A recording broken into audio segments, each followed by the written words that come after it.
Mga kabarangay, kininausab ang inyong Papa Cholo para sa laing sugilanon sa kinabuhi, gugma ug paglaom. Kini ang Barangay Love Stories din ang matag storya usa ka kahayag sa atong mga kasing-kasing. Dali, maminaw ta.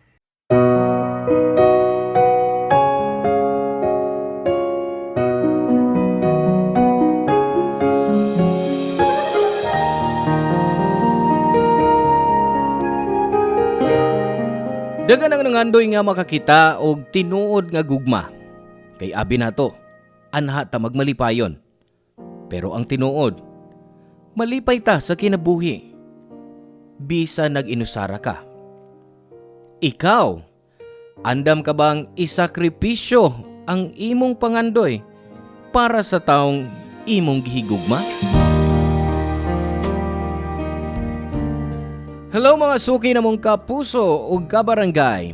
Laing panag-uban usab nato diin laing sugilanon sa gugma mo atong hatagan sa pagtagad karon. Pinadaki ni Maya nga giuluhan taog. 20. Dear Papa Cholo, ako si Maya. Usa sa mga barkada nila ni Jaira, Feby, Juno, Mark ug Apollo nga nagpada kanimo og suwat. Nagsuwat may para i-share sa inyo ang story sa among friendship.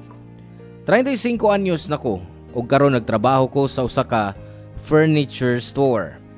Dugay na sab ko nga nagtrabaho sa gawas sa nasod apan kanunay gihapon kong nagsunod sa inyong programa sa Barangay Love Stories nga kanunay na akong paminawon sa inyong Facebook live stream.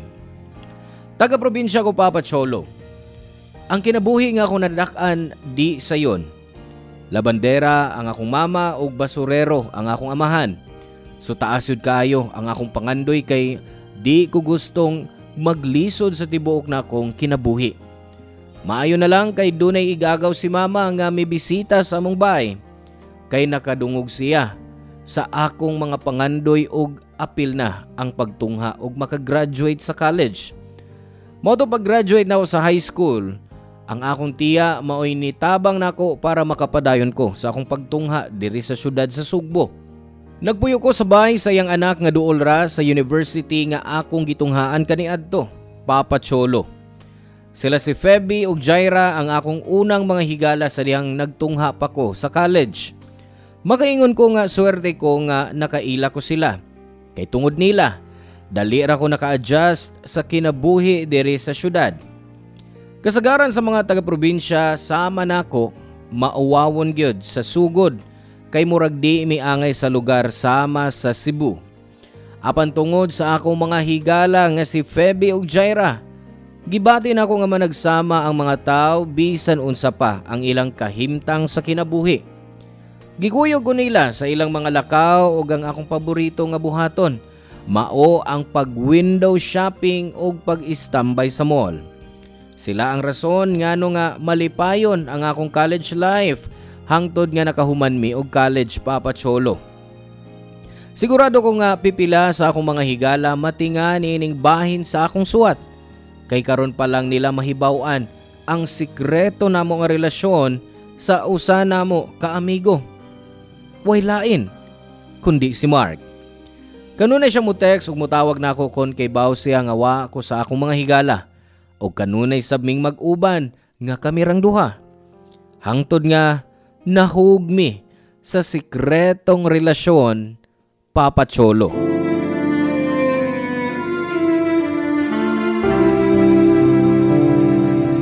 Man, sorry ha, karon lang ko. Hibaw kag unsa ng orasa? Almost 8 p.m. na. Oo. Og ganina ra kung 6:45 naghuwat nimo. Sorry kayo, traffic man gud. Traffic? Ngano man nimo tubaga ako mga tawag sa sayo pa?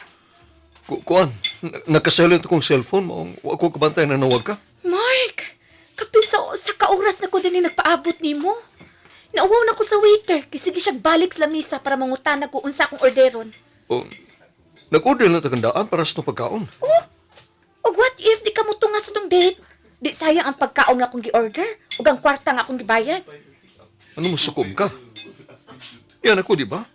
Medyo late pero niya anak ko. Kay ingon anak ka permi, Mark. Permi kang late sa tong sabot. Nya kanuna nimong rason, traffic. Oh, mao sa kanay tinuod. Isa ka sa kamuliko diri sa Cebu. Traffic man, wag tuo. Og wag to usab ang imong pamabay. Oh, usa tayo mong gingon? Nasayod ka sa kong gisulti, Mark. Nahibaw na ko. Dili lang ako ang babae nga imong gikadate.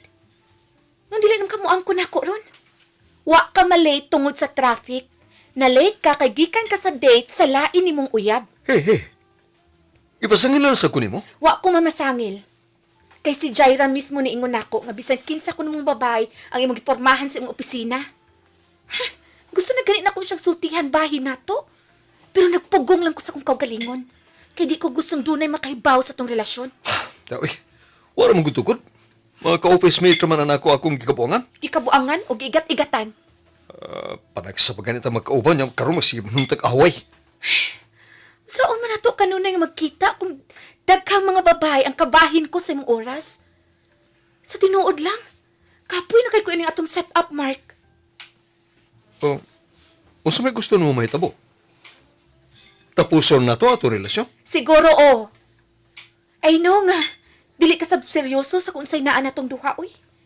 Sab? Buot mo ipasabot? Sa sugod pa lang, dili ka seryoso na ako. Dili na ta magpabuang-buang, Mark. Hibaw ko. Nangikta ra kag pampalabay oras sukad nga nagkakita.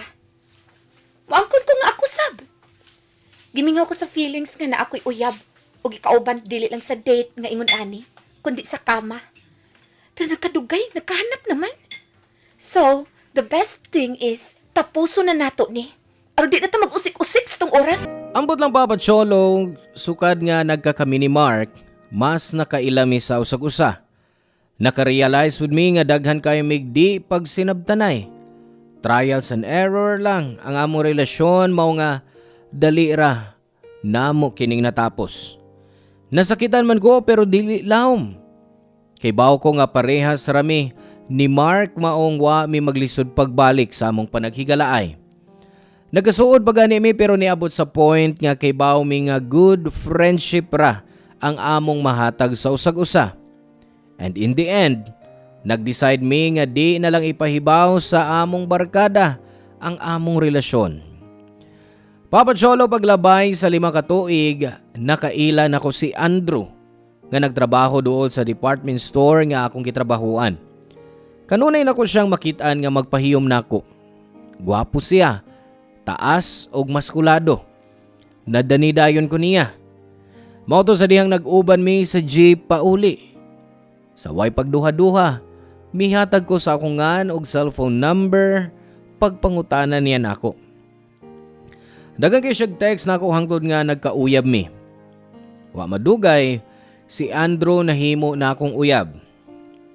Papa Cholo, sa pagbiya ni Feby sa among apartment, si Andrew na ang akong kauban. Mas nakaila ko niya kay nag-uban nami sa usa ka atop.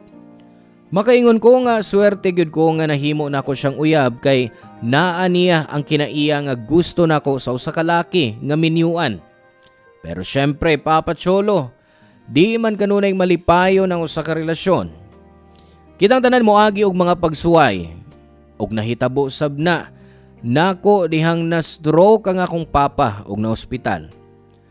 Sa kadugayan naayo ang iyang kahimtang mao nga daghan siyag maintenance nga tambal. Mao nga kinahanglan ko nga magdugang og laing trabaho aron madungagan ang kwarta nga akong ipada sa probinsya. Gawas nga tripulante ko sa usa ka fast food chain, nagtrabaho sab kog part-time isip promo girl sa nagadaiyang malls dool sa among apartment. Gibubog yun nako ang akong oras sa pagtrabaho kay mas nanginahanglan kog kwarta. Ug mao nay sinugdanan sa kanunay namong panaglalis sa akong uyab nga si Andrew.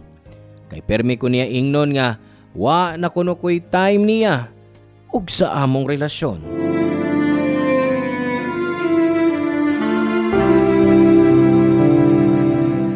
Oh, unsa ingon ako na girls?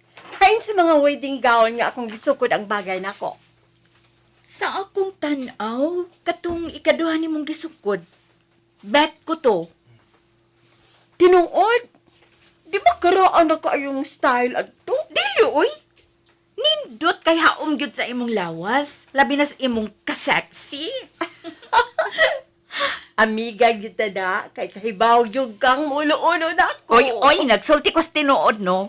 Ikaw gyud ang pinaka-sexy na tong barkada. Bisan og kuan, di pa minimul librehon og milk tea ni Maya. Di ba, girl? Uy, Maya, Maya, uy! Okay ra ka diha? Ha? Oo. Uy, murag dili. Ay, nganong di man ko ma-okay. Murag hilang kayo karon. bitaw.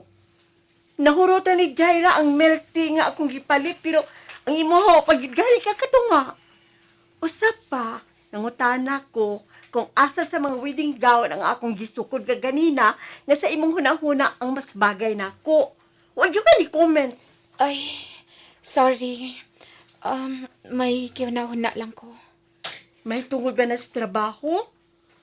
Unta, miingon ka nga di ka pwede ron para ma-reschedule na ko ang pagsukod sa akong wedding gown.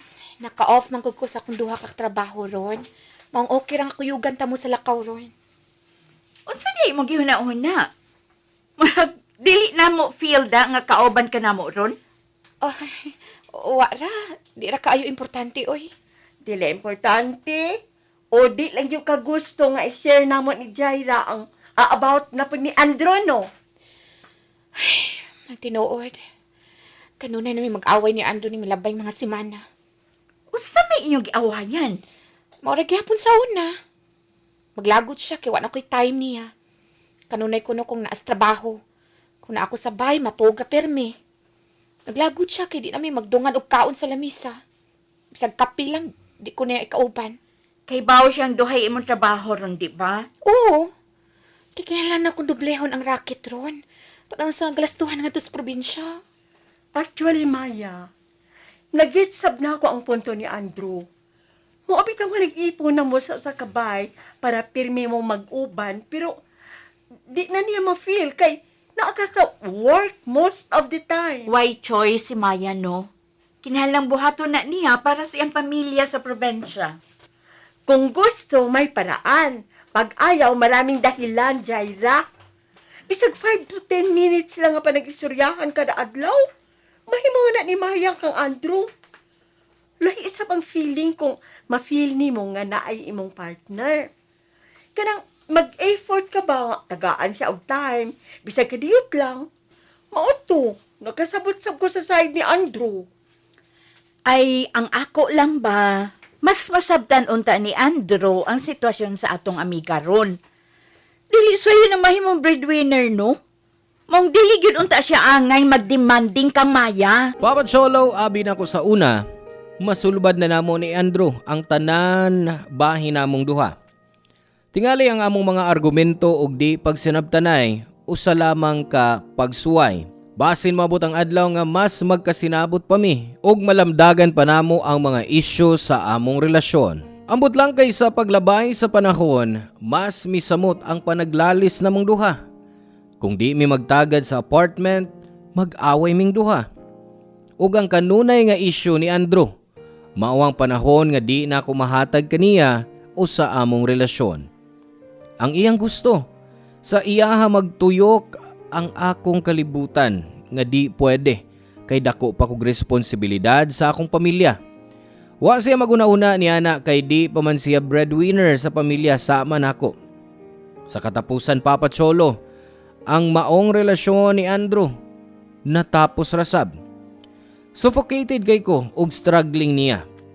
Mao to nakigbuwag ko niya. Sa una, di pa siya musugot pero kumpleto na ang akong desisyon ato nga time. Wa po siya mahimo kundi dawaton ang akong pagpakigbuwag.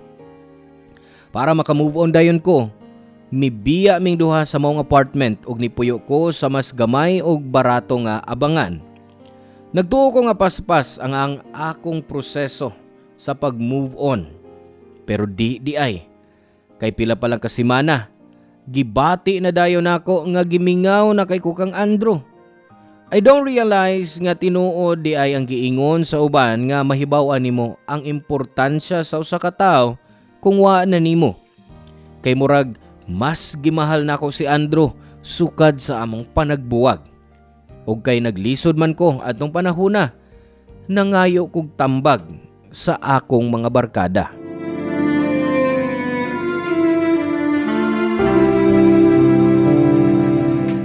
Oh, niya na paingon atong gi-order ay. Hi. May anong inyong order? Thank you, miss. You're welcome. May need pa pa mo? I think I need your number. Uy, Brad! Bihag banat, Hoy, ikaw Apollo ha? Sorry miss, bugal-bugal nun lang gikan ni siya. It's okay. Sige, excuse me. Huwag man ko magbugal-bugal. I like her. Ay, murag na ay mo sunod ni Mark sa pagka-playboy. Hoy, dili no.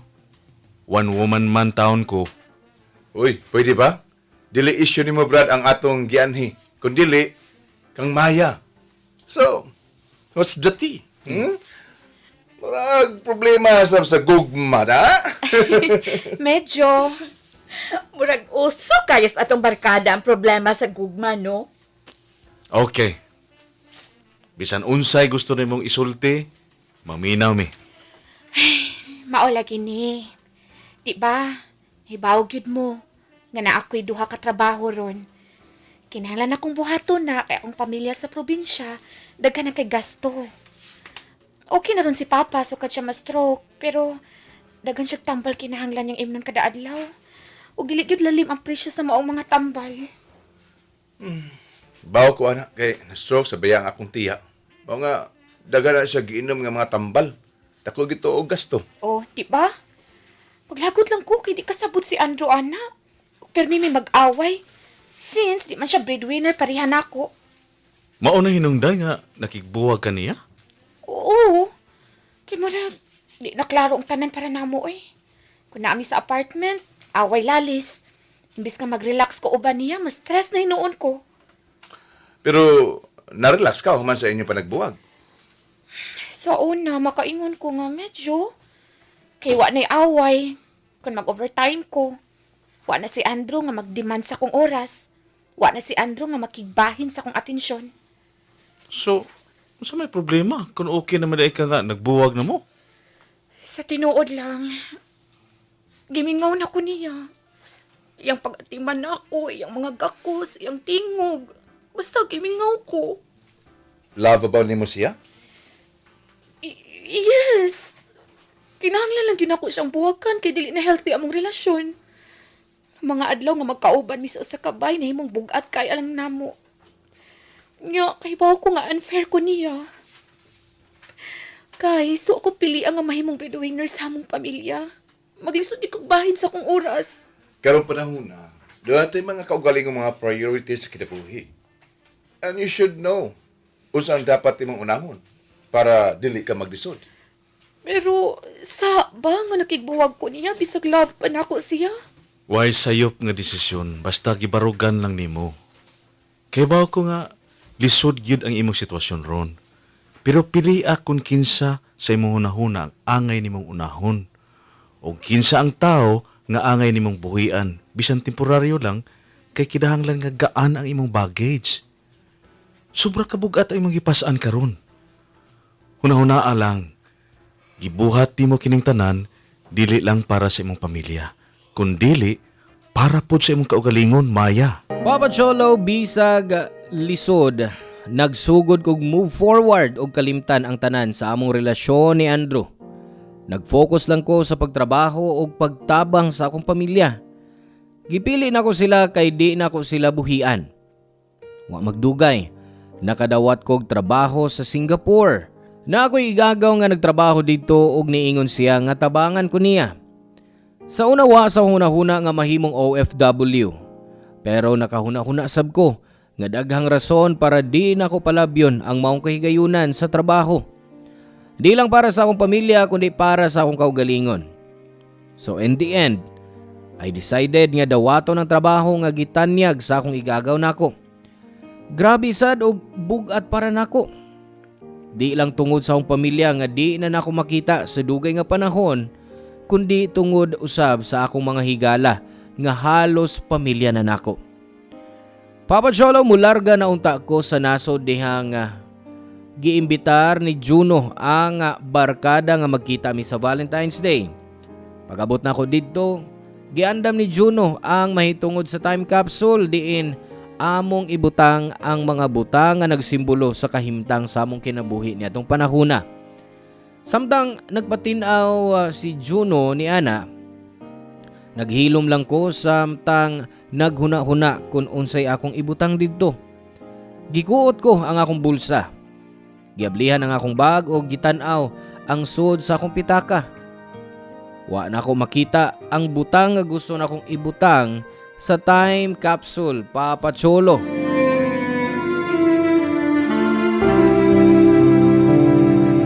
Uy, late na sab si Feby. Oh, di pa nato malubong ang time capsule kay siya ramang wa pa nakabutang sa lata sa biskit.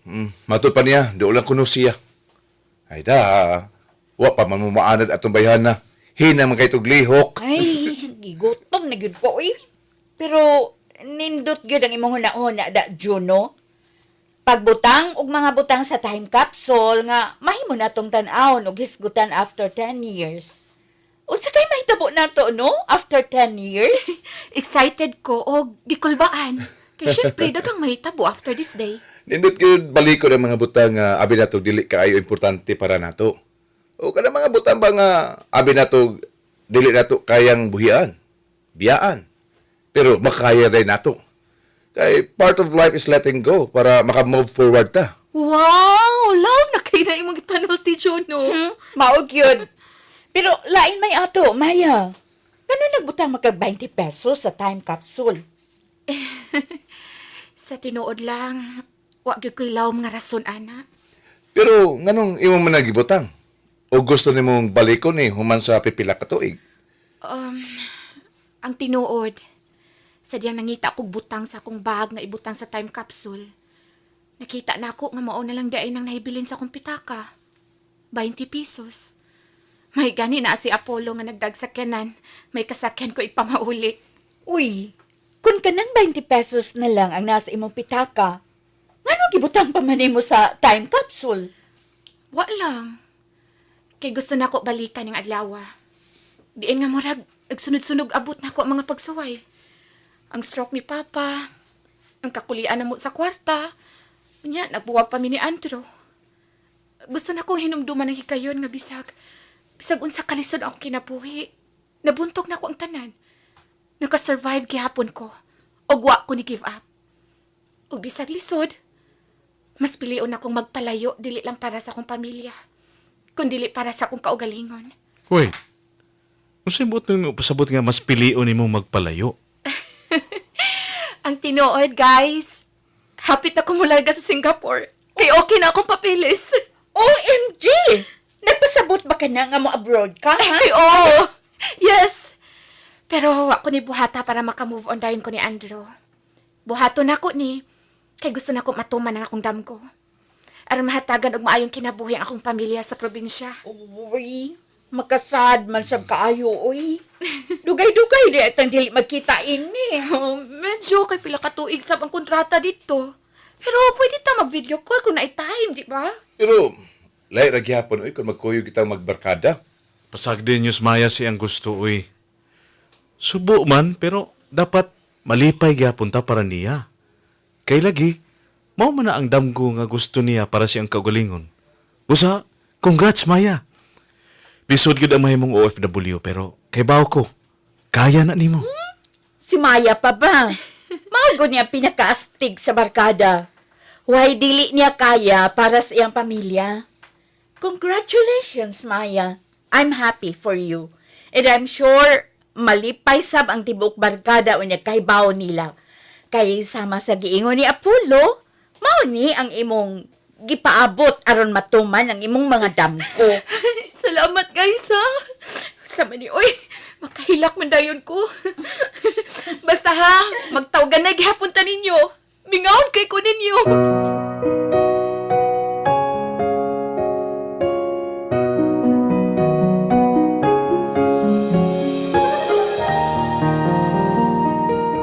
Papa Cholo, duha ka semana human nagkita ming magbarkada. Nibiya ko sa nasod aron manarbaho sa Singapore. Lisod, sobra. Bisan pag ingnon ko nga dugay na ko, wa sa akong pamilya. Kay nagtrabaho ko sa Cebu ug naa sila sa probinsya. Lahi gihapon nga naa ka sa laing nasod. Nay mga gabi nga maghilak na lang ko kay gimingaw kay kunila. Nay mga adlaw nga gusto na lang kong muuli sa Pilipinas para makauban sila pag-usab. Pero gifight na ko tanan na akong kaguol ug kamingaw. Gibuhat ko kana alang kanila ug paglabay sa pipila ka tuig. Wa gyud ko nagkuwang sa paghatag og mayong kinabuhi sa akong pamilya papatsolo. Samtang naa ako sa Singapore, ang akong ex-boyfriend nga si Andrew nagparamdam nako pag-usab. Nikalit lang siyag friend request sa akong Facebook. Unya nagsugod na sa mig istorya. Ug tingali, nagkinahanglan lang kami og gamay nga oras ug space sa usag-usa. Kaysa hinay-hinay, nabalik ang among normal nga panag-istoryahanay hangtod nga nagkasabot mi nga ipadayon ang among relasyon. Long distance ang among relasyon ug wa ko magdahom nga mulungta di ay ito. Hangtod nga nibalik ko diri sa Pilipinas. Diha na ako napamatud-an nga love gyud ko ni Andrew. Kaysa akong pag-abot sabay ug nagkita mi pag-usab human sa pipila ka tuig. Mi propose siya nako og kasal. Nalipay gyud ang akong mga barkada sa among plano ni Andrew nga magpakasal. Kay bisag unsa kabugat ang pagsuway nga niabot sa among relasyon, kami raday gihapon ang magkadayon. Papa Cholo, salamat sa pagbasa ning akong suwat. Og salamat sa paghatag kanamo og higayon sa pagpaambit sa among storya nga mga barkada sa inyong programa nga Barangay Love Stories. Ang inyong forever kapuso og kabarangay, Maya. Salamat kabarangay sa inyong pagpaminaw sa Barangay Love Stories. Hinaot nga nakahatag kini ninyo og pagtulunan og inspirasyon ang matag istorya nga atong i-share diha kaninyo. Hangtod sa sunod higayon kabarangay, og salamat.